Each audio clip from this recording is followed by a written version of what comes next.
Hi readers! Don't forget to download your free copy of the 2022 Winter Reading Guide. This year's guide has a total of 30 of the best new books organized across 7 categories with 6 classic novels included as well. We also have a category that's dedicated to the minimalist reader, and the Minimalist Reads list has 8 titles that we highly recommend if you're only planning to pick up a few reads this winter. In the guide, you'll also find some fun recipes, things to do at home, and tips to improve your reading life. So download your free guide and see the books that made the list by visiting bibliolifestyle.com. That's your free copy of the 2022 Winter Reading Guide over at bibliolifestyle.com. I've also included a link in the show notes so you can sign up there.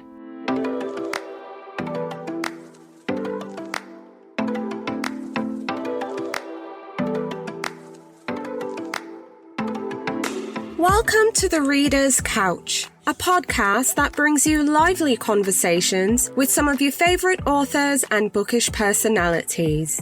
Over here, the couch is always booked, but I've moved some books to the side table and fluffed some cushions so I can welcome a guest or two to come lounge with us.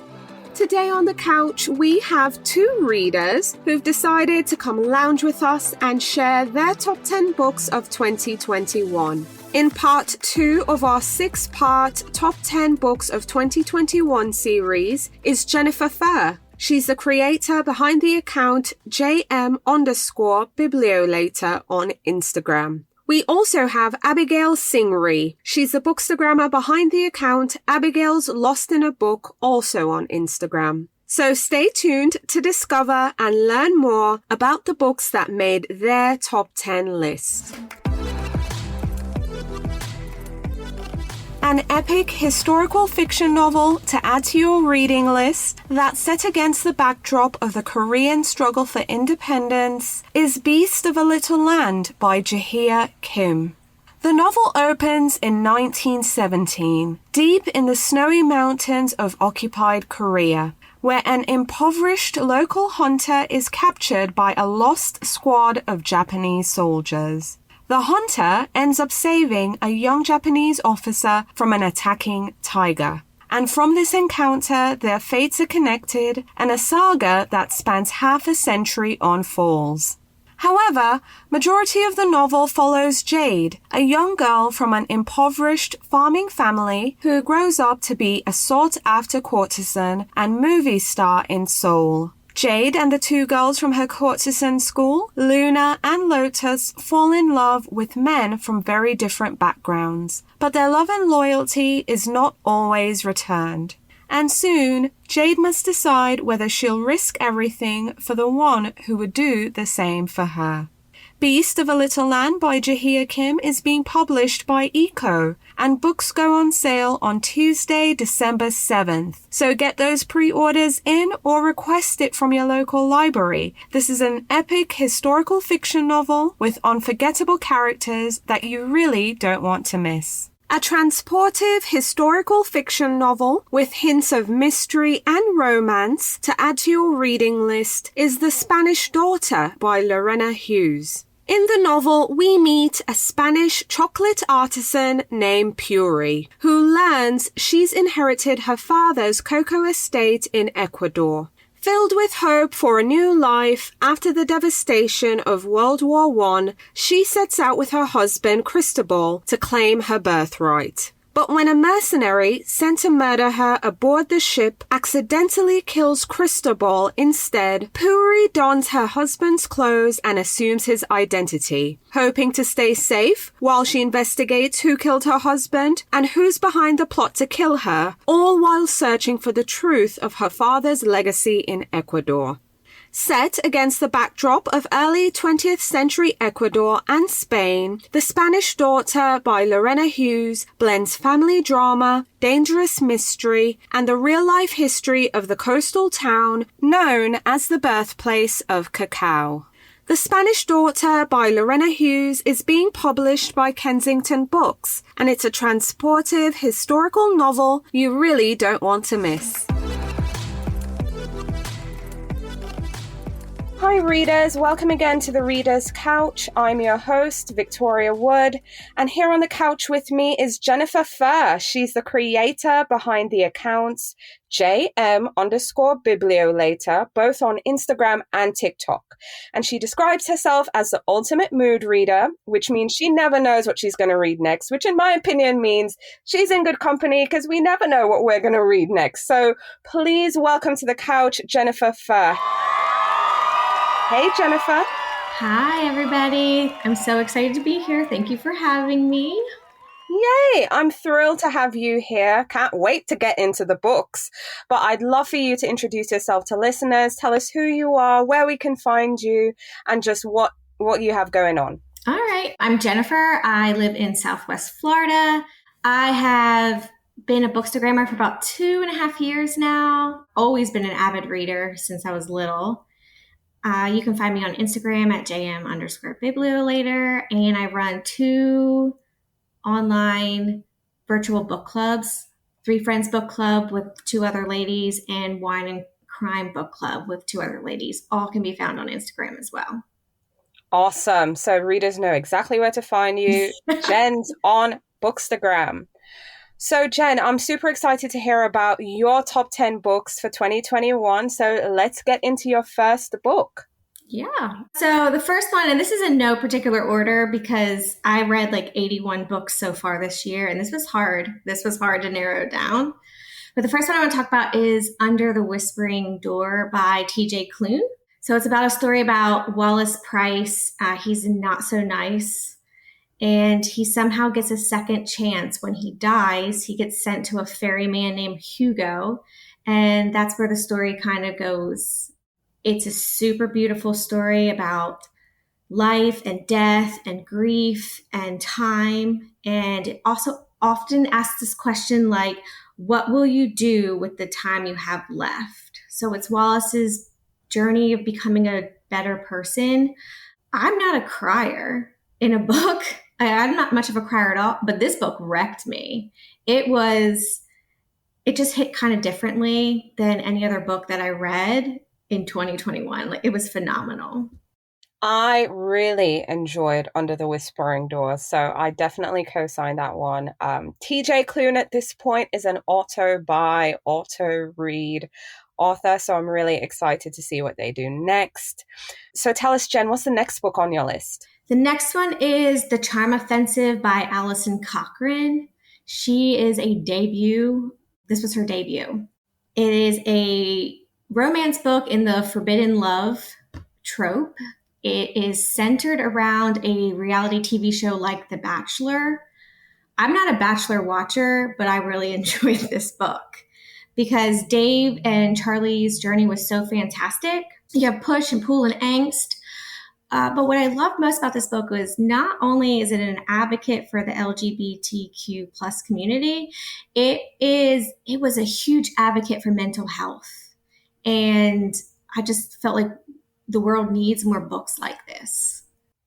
Right, absolutely. So book 3, what's book 3 on your list? So the third book is Raybearer by Jordan Ifuko. This book was released in 2020 and it needs to be hyped up. I read it back in January and I've been telling everybody about this book since I read it. It's a YA fantasy that's immersed in West African folklore, but the female main character is super empowering. They have a strong female protagonist. It's so fantastic that Gina Atwater is adapting it for Netflix. Yeah, I'm lost on this one. Wow. Okay, I love the fact that we have a Netflix adaptation on the way. I mean, that seems to be the thing nowadays too, you know? Everything's going on screen. Yeah, and don't let it fool you that it's YA fantasy. It's tremendous read. Wow. So, what's book 4 on your list? Book 4 on my list is All Roads Lead Here by Mariana Zapata.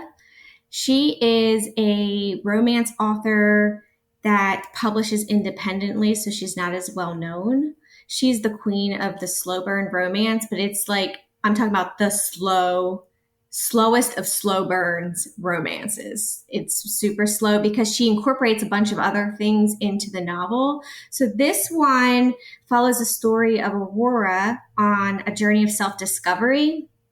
And the major theme of the book, besides the fact that it's a romance, is to find the place or people you can call home. And it just kind of tugged at my heartstrings, and it was a really super feel good story. So I adored the book. Awesome. We're getting to the midway point now. What's book 5? Book 5 is a mystery called Finlay Donovan is Killing It by Elle Cosmiano. This book was so funny.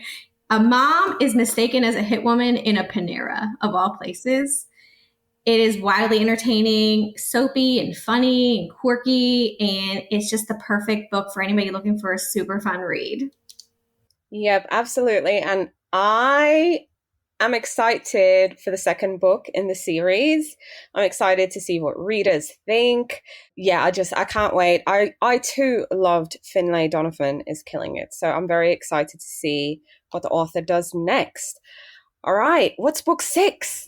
Book 6 is You'll Never Believe What Happened to Lacey, Crazy Stories About Racism by Amber Ruffin and Lacey Lamar. This is a nonfiction book, and I am not a big nonfiction reader unless it's true crime, but this is one that everybody needs to read. I will never regret the day that I picked up this book. It's super real, it's raw, and although Amber and Lacey use a lot of humor in it, their experiences were absolutely heartbreaking. And as a white person, like, I never experienced something like that. So I don't know. I just felt it super eye-opening. And I've been telling everybody to read this nonfiction book as well. Absolutely. Absolutely. That's awesome. Book 7. Let's see. Book 7, The Soulmate Equation by Christina Lauren.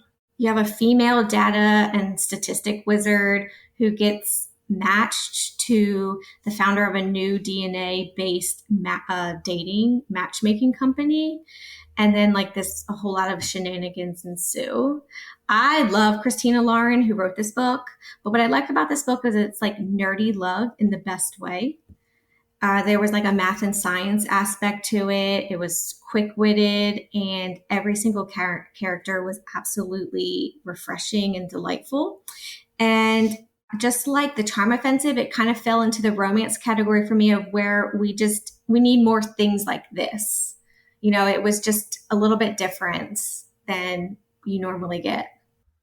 Right. I actually read that one, loved it. I love Christina Lauren. I mean, their books are just always a little hug, comfort, fun. So, but I enjoyed The Soulmate Equation too. Book 8. So book 8 is A Shadow in the Ember by Jennifer L. Armentrout. It is fantasy. Jennifer made this like big splash this year with the Blood and Ash series. It was huge. And I read that series and I liked that series, but this was a prequel to that series and I just kind of liked it more. The entire plot is based on the premises that your main character has to make a primal god fall in love with her, become his weakness, and then kill him just to save her kingdom. But what I liked about her was Sarah was her name. She was smart and she was edgy and she was impulsive, but she like owned it. So Jennifer called her like an anti-heroine. I just like characters that are kind of flawed, but they own their flaws and they're like, I'm just going with it. You know, it's not, the kind of badass, if I can say that on the podcast. Yeah, and then Niktos, who is the hero, was just kind of more subtle in ways. He was not so in your face that a lot of fantasy male characters are, like super aggressive and stuff. When he needed to be, he could be, but he was just kind of like, I don't know, just calmer. And I just liked it better. Awesome. Love it.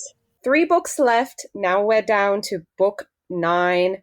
What's your book 9 pick? Book 9 is a historical fiction by Chanel Cleaton called The Most Beautiful Girl in Cuba. So Chanel is a Florida. She's a Florida writer, and she writes super eloquently. This story tells the story of 3 independently strong, revolutionary Cuban women caught in the fight for Cuban independence right before your Spanish-American War. It's refreshing because it's not World War II. A lot of historical fiction is World War II. But this was also like a love story. And it wasn't like a love story so much as romance, but it was like love for your country, motherly love. There's a lot of family love in it. There was romantic love, but I don't know. I'm drawn to her writing. So anytime, she's an auto-buy author for me, just like TJ Klune is auto-buy. Awesome. I feel the same way. I fell in love with her very first book, The Most Beautiful Girl in Cuba, is book 3, I think. But yeah, I just love Chanel Cleeton. I love that she's a Florida writer too. And she's definitely auto-buy, auto-read for me. Book 10 on your list is... So book 10 is The Fastest Way to Fall by Denise Williams. And I listened to your podcast on it. This falls into the we need more books like this category. Yes. It was like, it just embraces body positivity. And how can you not love a book like that? It delivered an important message about, loving yourself and accepting yourself. And both of the characters, Wes and Britta, went on this like personal growth journey. And I don't know, it was steamy and swoony and just like perfect. So yeah, we need more books like that too. So that was a common theme in my romance selections, was we need this book. I agree with you. We need this book. Love speaking with Denise on the podcast about it. She also had a previous book as well, romance. This was her sophomore. But yeah, we definitely need more books like this. I, again, love speaking to Denise. So y'all tune into that podcast episode. But I know that Jen wants to do an honorable mention. And I love a good honorable mention. So give it to us. So my honorable mention is How Sweet It Is by Dylan Newton. It is a story about the queen of happily ever afters that falls for the Knight of Nightmares. He's like a horror writer. But as I was reading this, we'd read this with Three Friends Book Club. We met with Dylan.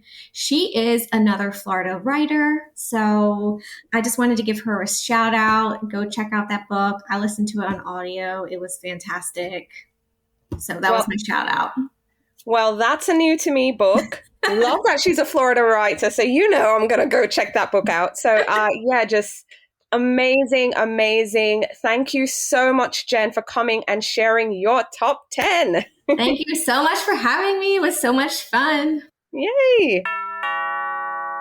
Here to join us on the couch and share her top 10 books of 2021 is Abigail Singri. She's the bookstagrammer behind the account Abigail's Lost in a Book over on Instagram, and she loves reading, reviewing, and connecting people with great books they'll love. Please welcome to the couch, Abigail Singri. Hey, Abigail. Hello, Victoria. I'm excited to be here. Yay, I'm thrilled you're here. Super excited to talk books with you. But before we get started, real quick, just introduce yourself to listeners.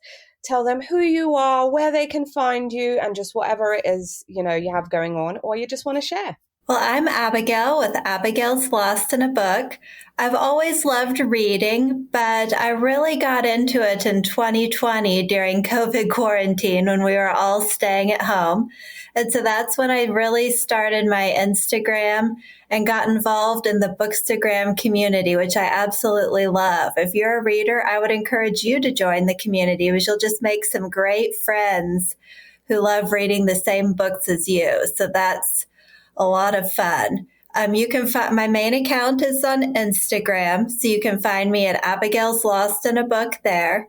I also have a website, www.abigailslostinabook.com, and I'm on Pinterest as well at Abigail's Lost in a Book. Awesome. So, Abigail, I was so happy you agreed to come on so we could discuss your top 10 books that you read in 2021. Are you ready? I'm ready. Awesome. Well, let's get into your first book. Yes. So these are in no particular order because I just find it too hard to pick my favorite book of the year. I love all of these for different reasons. And so each of them is absolutely a number one book that I hold in my heart. So, in no particular order, we'll start with Finlay Donovan is Killing It by Elle Cosimo. And the reason why I love this one is this is the most hysterical book that I've read all year. So Finlay is a mystery author meeting with her agent to discuss why her latest book is behind. And as they're discussing the potential plot points for her murder mystery, somebody overhears her and they think that she is a hit woman. And so a typical suburban mom trying to be a hitman, it's as hilarious as you expect. And the author kind of perfectly toes the line between ridiculous and genius. Finlay keeps getting herself in situations where she goes, well, I'm not going to kill anybody, but I'll just go to this party and see what happens. And then somehow accidentally she ends up doing exactly what she said she wasn't going to do. And the whole book is just hysterical. And so that's why that one is a favorite. See, I love that one too. So I was thrilled to see it on your list. I'm guessing you're really looking forward to the second book in the series. Yes, I am very much looking forward to that. Awesome. What's book 2 on your list? The Invisible Husband of Frick Island by Colleen Oakley. And this one just warms your heart. It's about a frustrated journalist who goes to an island. He's sent on an assignment to a very small island. He doesn't want to be there. But then he meets Piper, and he thinks she could be his next big story. She's gorgeous, she's charming, but she has an invisible husband. When her husband goes missing at sea, she claims that she can still see him, and she's so beloved that the whole island decides to go along with it. So Piper comes to a restaurant and she orders for 2, and everybody just goes along with it and says hi to her husband, even though he's not really there. And so Anders, at first, he sees Piper as a way to get more podcast listeners, but then he starts falling for her. And this book is just so sweet and has so much heart. I absolutely love it. That also is another favorite of mine as well. So, so, so good. Book 3 on your list. So book 3 is Roman and Jewel by Dana Davis. And this is for all those Hamilton fans out there. If you love musicals, this book is perfect for you. So this is a hip-hop interpretation of Romeo and Juliet. Reading the book, I wish this were a real play. I really wanted to watch this on Broadway. So it's about a young girl who knows she's the perfect person to play Jewel. So she's been working for this her whole life. So she's crushed when they pick a famous singer instead of her and place her as the understudy. And then she gets off on the wrong foot with the famous singer when the boy who's playing the male lead has a connection with her instead of the main lead. And so this book, it's young adult, but it captures perfectly that feeling of seeing someone across the room and being instantly obsessed with them like we all did as teenagers. And the kissing scenes, they're both hot and sweet. And the author really made the backstage of a Broadway musical come to life. And so you really felt like you were there seeing that backstage. And so I just really loved this one. Oh, that sounds amazing. And I'm a fan of musicals, so I'm thinking I'm going to have to go pick this one up now. Yes, I love musicals. I think Hamilton is my favorite, but Phantom of the Opera is a close second. Yeah, that's a good one too. Book 4. What's book 4 on your list? So book 4 is another young adult. It's House of Hollow by Crystal Sutherland. It's a young adult horror, but I would say it's horror light. It's not scary. And one of my favorite things about this is it just has some absolutely stellar quotes. For instance, at one point, the main character says, "What you don't understand is that I am the thing in the dark." And so it's just the perfect gothic horror fairy tale. So 3 little girls vanished into thin air, and then they came back a month later with no memory of what happened to them. But they were just a little bit different. Their blue eyes had turned black, and their brown hair turned white, and odd things tend to happen around them. And then years later, the oldest is the biggest supermodel out there with her picture on the cover of Vogue. The middle sister is a punk rocker. And the youngest sister, who's the main character of the book, is trying her best to be a normal teenager and get good enough grades to get into med school. But anytime her sisters come into town, weird things start happening. So the weirdness comes back into her life. But then her oldest sister completely disappears, and she keeps seeing a man with the head of a bull. And so she has to finally face the mystery of what happened all those years ago that she can't remember. And this book is just intoxicatingly gorgeous from the very first page. The author's writing is incredible. And it's perfectly paced, leading you down the path to what happened. So it's so well done. Wow, that's awesome. So now we're at the halfway point. What's book 5 on your list? Book 5 is The Splendor by Brianna Shields. It's about a magical hotel that can give you the memory of whatever you want. So like you'll think you lived it. And it can also get rid of your worst memories. It brings up some interesting questions, like if you could get rid of your worst memories, just have them erased, would you? And so Juliet and her older sister Claire have always wanted to go there because it promises to, once in your life, make your wildest dreams come true. So Juliet dreams of using it to fill the emptiness in her life because they were both from a children's home. But when she finally saves enough to send one of them, she sends her older sister. But then Claire comes back and she doesn't want to be around Juliet anymore. So Juliet is determined to find out what happened and why her sister doesn't want to spend any more time with her after she goes to the hotel. So she books herself a reservation to find out what's going on. And it has a bunch of glitz and glamour and magical illusionness, and it will draw you in as Juliet finds out that all that glitters is not gold. So she can become the star of a masquerade ball or win a dragon chariot race, or all kinds of magical experiences. But there's a dark side to that magic and a price that has to be paid, as Juliet slowly finds out. Wow, I'm intrigued by that if you could just erase your memories, your bad memories bit, so. That's awesome. Book 6. What's book 6 on your list? So book 6 is a historical fiction. It's The Mad Women's Ball by Victoria Mass. So this one was actually originally published in another language, but it was translated into English and released this year. And it's a fiercely feminist novel. It takes you inside a Parisian insane asylum in 1885. And it goes into all the ways that women have been minimized and not believed over the centuries. So our main character, 19-year-old Eugenie, she's outspoken and strong-willed, and she can see and hear the dead. But it's really the first two things, the outspoken and strong-willed, that convince her father to commit her to an insane asylum.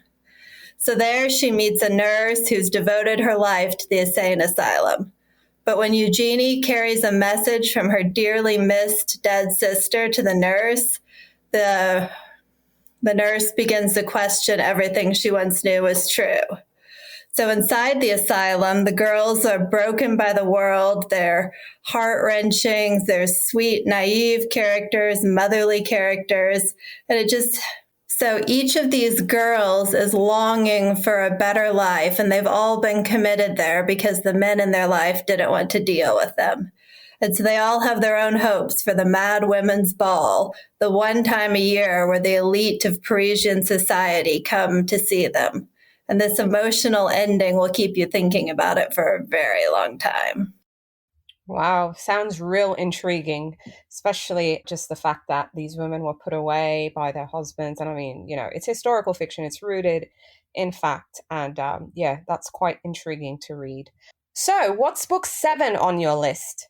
It's The Rose Code by Kate Quinn. It's another historical fiction, and it was a delight from the very first page. So this book has everything. It's a royal romance between Prince Philip, yes, that Prince Philip, and his first love before he met Queen Elizabeth.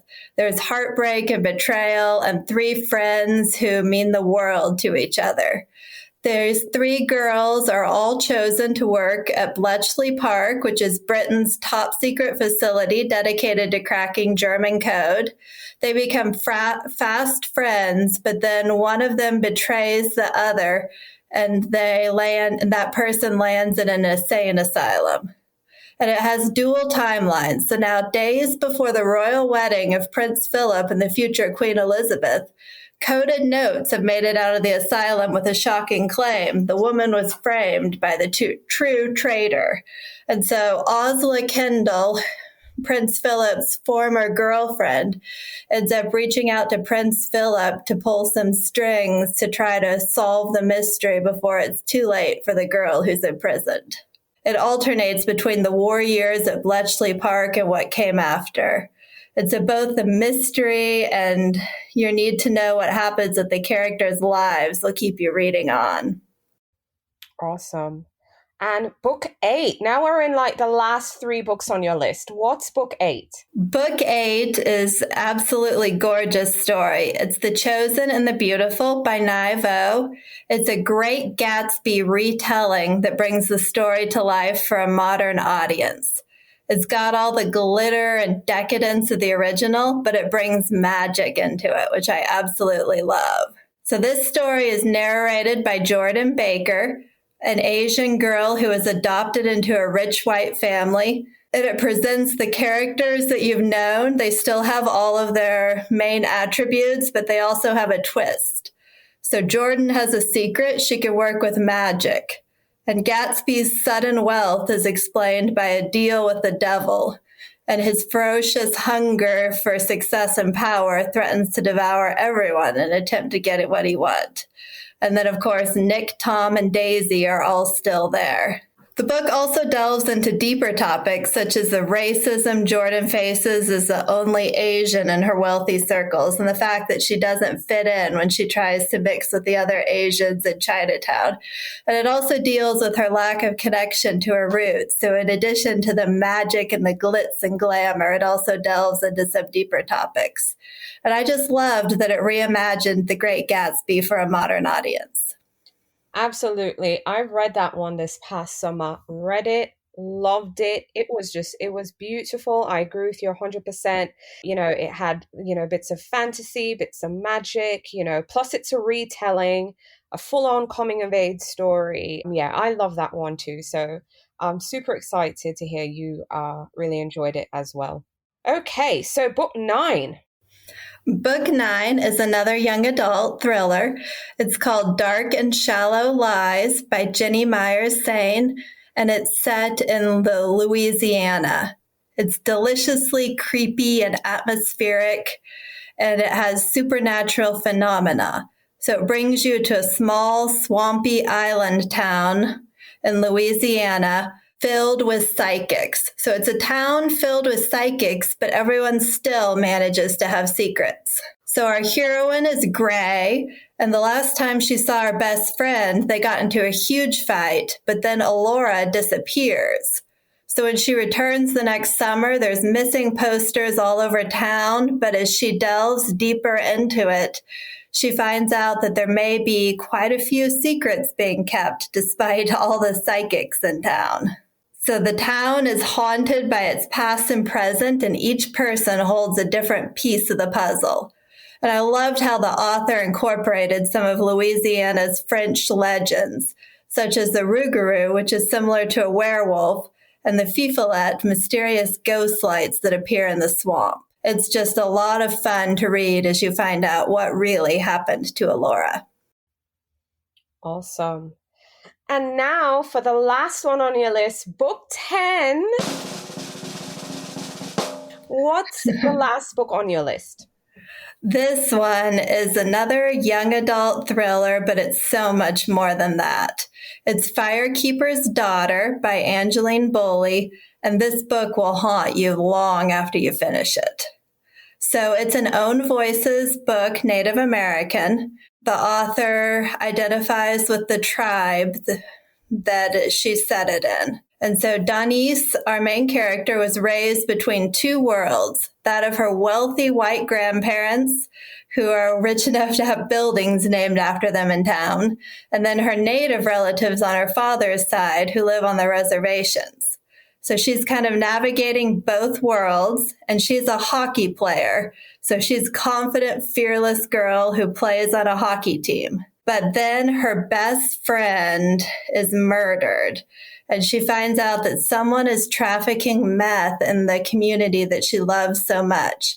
And the deeper she digs, the more trouble she gets into. And so it really keeps you turning the pages to find out who's behind it. And it's someone that you absolutely would not expect. And so that one is a real page turner. But it also dealt with some really deep issues that are important to that community. And I just really appreciated Angeline Bully's perspective on all of that. Absolutely. Same here. Read that one too. Loved it. I thought it was great. And it should definitely be a book on everyone's shelf. I think it will kind of, give you a perspective that's different. I mean, it did that for me. And just also at the same time, it was just so, so, so good. So yeah, I really hope readers will get their hands on that book. But Abigail, I just want to thank you so much for coming on the show and sharing your top 10 books for 2021. Well, thank you, Victoria. I'm so excited to be here.